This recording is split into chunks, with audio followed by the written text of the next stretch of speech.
अब अगली खबर भी आपको राजधानी भोपाल से बताते हैं, जहां स्कूलों में बम होने की झूठी सूचना के मामले में एक अपडेट आया है। आपको बता दें, आज यानी शुक्रवार को राजधानी के 40 से ज्यादा स्कूलों को एक धमकी भरा मेल मिला था। ये मेल बेंगलुरु और कोयम्बटूर से भेजे गए थे। रशियन गर्ल के नाम से मेल आईडी थी जिस पर यह मेल भेजे गए। पुलिस ने इस मामले में एक अज्ञात के खिलाफ मामला दर्ज किया है। पुलिस की टीम अब उस आईपी एड्रेस का पता लगाएगी जिसके जरिए ये मेल किसी सिस्टम से, किसी मोबाइल से भेजे गए थे। साइबर सेल की मदद ली जा रही है। लेकिन जिस समय ये मेल मिला था उसके बाद राजधानी की पुलिस हाई अलर्ट पर आ गई थी। कुछ तस्वीरें आपको स्कूल की दिखा रहे हैं। डॉग स्क्वाड और बम स्क्वाड की टीम मौके पर मौजूद है। राजधानी के कई स्कूलों को बम से उड़ाने की धमकी के बाद अचानक अमला सक्रिय हुआ था। उन तमाम स्कूलों की गहन जांच पड़ताल की गई थी। हालांकि मौके से कोई बम नहीं निकला।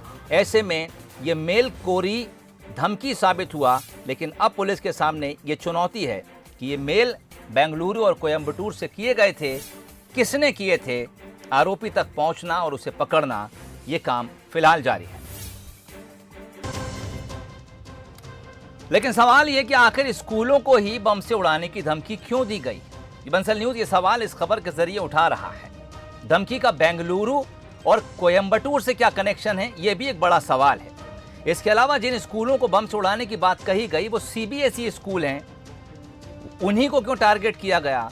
और जिस मेल आईडी से मेल आया रशियन गर्ल, उसका नाम क्यों रखा गया था, किसने रखा था?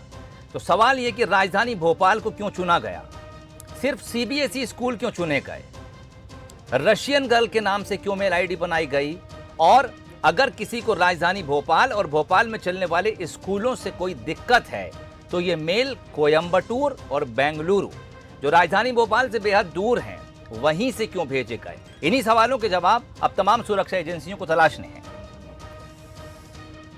आज भोपाल के 11 स्कूलों को ईमेल के माध्यम से एक थ्रेट मिली थी कि वहाँ पर बम रखे गए हैं और जिसकी जवाबदारी उनकी स्वयं की होगी।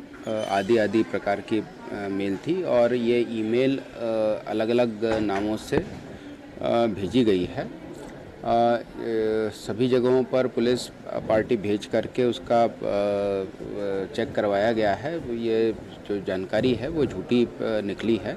इस प्रकरण में पुलिस ने एक अपराध दर्ज किया है और क्राइम ब्रांच इसकी अग्रिम विवेचना करेगी और इसमें कोशिश करेगी कि किसके द्वारा यह ईमेल भेजा गया है। चलिए, क्या कुछ अधिकारियों का कहना है वो आपको सुनाया। सवाल लेकिन अभी भी जस के तस है। हम रुख करेंगे हमारे संवाददाता आकर्ष की तरफ, जो लगातार अपराध और अपराध जगत से जुड़ी खबरों को बंसल न्यूज के जरिए दर्शकों के सामने रखते रहते हैं। आकर्ष, शुक्रवार की सुबह होती है और ईमेल अचानक से खलबली मचा देता है, क्योंकि जिन राजधानी भोपाल के स्कूलों को बम से उड़ाने की बात कही जाती है, यकीनन वो बहुत ही रेप्यूटेड स्कूल हैं।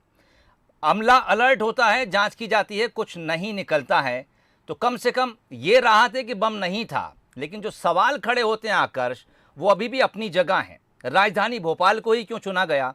सीबीएसई स्कूल और राजधानी के नामी ग्रामी स्कूल क्यों चुने गए?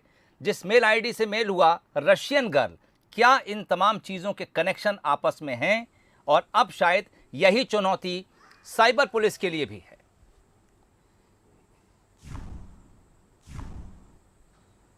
जी सोहेल जी, आपने सही कहा कि जिस तरीके से हमने देखा कि पहले कोयम्बटूर और बेंगलोर में भी इसी तरीके से स्कूलों को टारगेट किया गया था। 8 अप्रैल को वहां पर भी इस तरीके से फेक मेल करे गए थे। वहां पर भी पुलिस अभी तक जांच कर रही है, लेकिन अभी तक पुलिस पता नहीं कर पाई है कि आखिरकार वो कौन लोग हैं जो इस तरीके से सनसनी फैलाने का कार्य कर रहे हैं। और हमने भोपाल में भी देखा, और भोपाल में उस दिन को चुना गया जब CBSE के 10th के एग्जाम थे।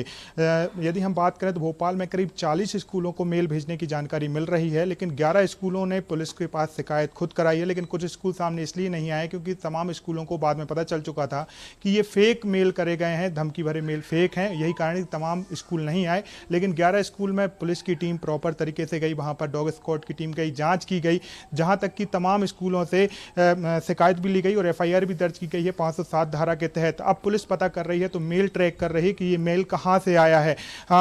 ये भी संभावना जताई जा रही है। पुलिस अधिकारियों से मेरी बात हुई कि इतना समय क्यों लग रहा है आखिरकार, तो उन्होंने यही बताया कि शायद डार्क नेट के जरिए ये मेल भेजा गया है, यही कारण है कि उसको ट्रेस नहीं कर पाया जा रहा है। लेकिन इसको लेकर भोपाल की थाना पुलिस जितनी भी है, जिला पुलिस जो है, वो तो अपनी तरफ से कोशिशें कर ही रही है। उसके बाद यदि हम बात करें साइबर सेल की मदद ली गई है। भोपाल जिले की बात करें तो भोपाल की साइबर क्राइम जो है वो भी इस मामले में जुटी हुई है। उसके साथ ही मध्य प्रदेश पुलिस जो है या भोपाल पुलिस जो है बेंगलुरु की पुलिस से और कोयम्बटूर की पुलिस से भी संपर्क कर सकती है कि आपको जो मेल भेजे गए थे और यहाँ पर जो मेल है उनमें किस तरीके का कनेक्शन है, कि कोई एक कनेक्शन है। जिस तरीके से रशियन गर्ल का नाम सामने आ रहा है, आखिरकार ये क्यों भोपाल को टारगेट करा गया, यही एक चैलेंज बना हुआ। और हम करीब देख रहे हैं 6 से 8 घंटे का समय बीत चुका है, लेकिन अभी भी पुलिस के हाथ खाली है। पुलिस का यही कहना है कि जल्द से जल्द पूरे मामले को क्रैक कर लिया जाएगा और जो आरोपी हो उस तक पहुंचा जाएगा और उस पर सख्त से सख्त कार्रवाई की जाएगी। चलिए, बहुत शुक्रिया, नजर बनाए रखिए। अब साइबर सेल के लिए, साइबर पुलिस के लिए चुनौती है।